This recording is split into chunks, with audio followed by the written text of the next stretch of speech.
Imagine you want to know exactly where you stand financially right now. Not over a month, not over a year, but at this precise instant. For businesses, this crucial financial photograph is called the balance sheet. The balance sheet is one of the three core financial statements, providing a detailed snapshot of an organization's financial health at a specific point in time. It answers fundamental questions. What does the company own? What does it owe? And what is the owner's stake in the business? At its heart lies the unbreakable accounting equation: assets equal liabilities plus equity.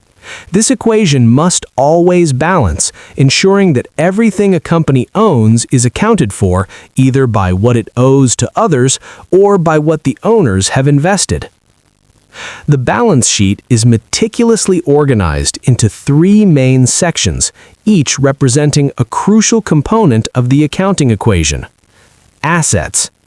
Assets are economic resources owned by the company that are expected to provide future economic benefits.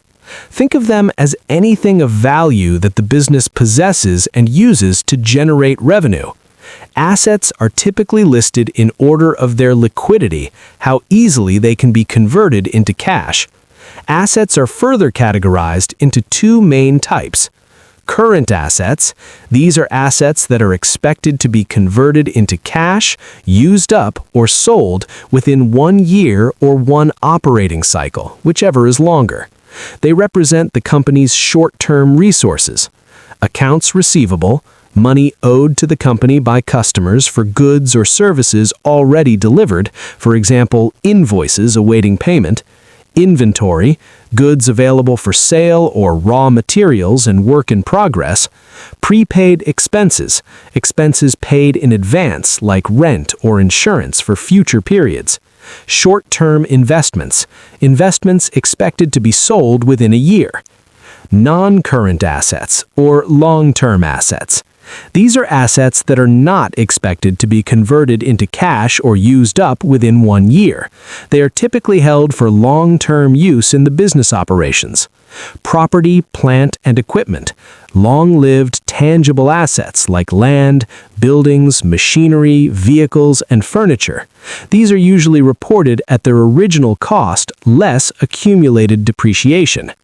Intangible assets, non-physical assets that have long-term value, such as patents, copyrights, trademarks, brand names, and goodwill. These are amortized over their useful life.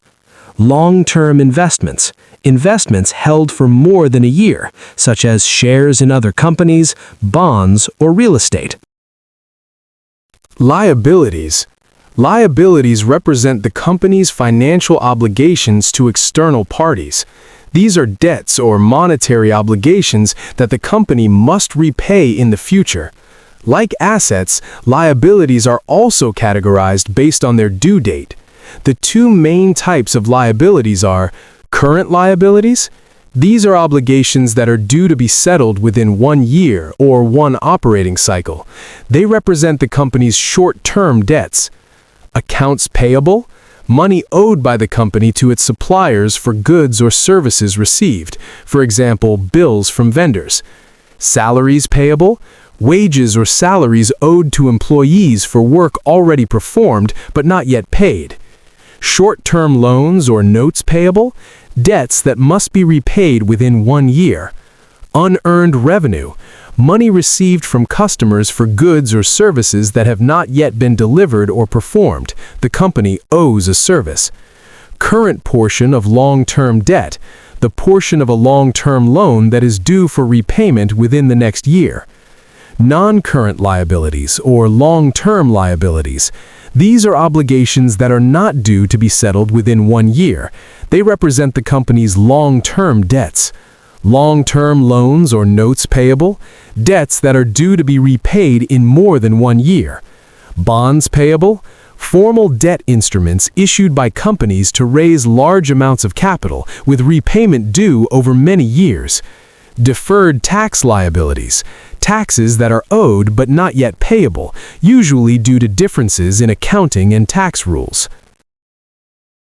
Equity.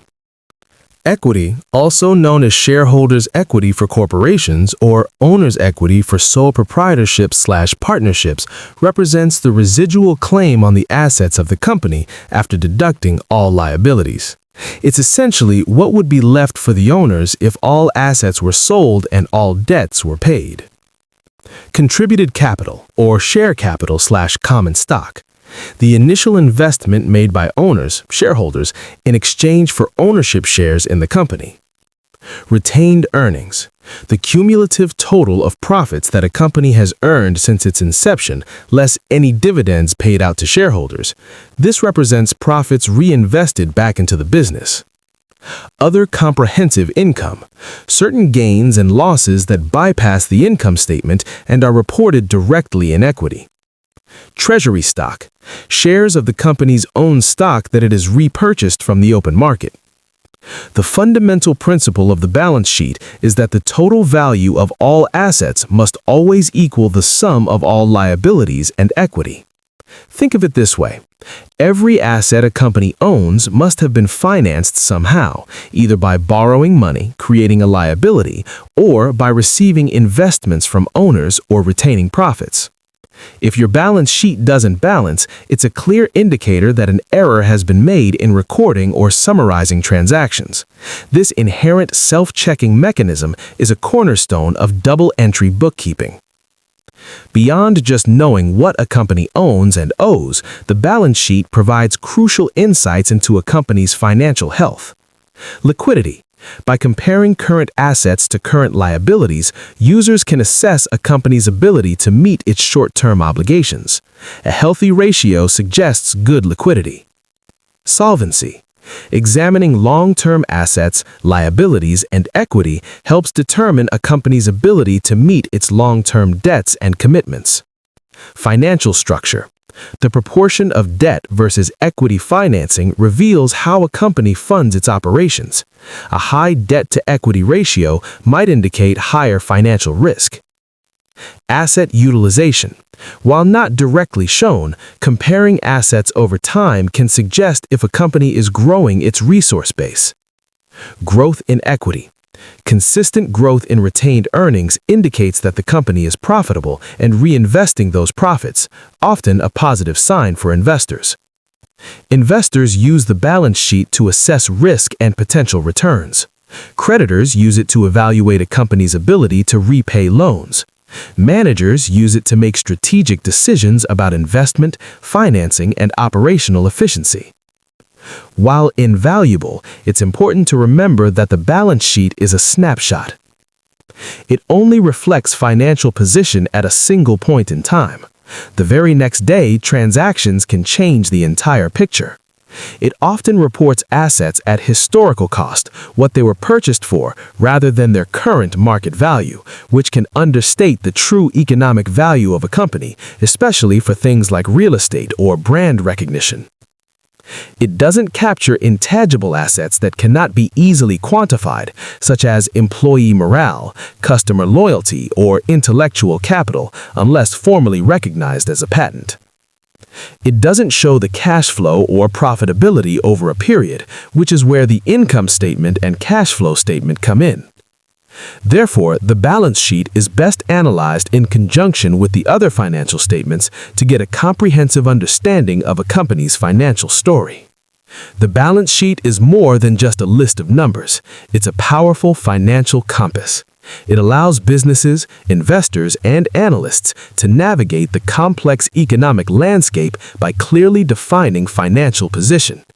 By understanding what a company owns, what it owes, and the value held by its owners, you gain critical insights into its stability, its leverage, and its long-term potential.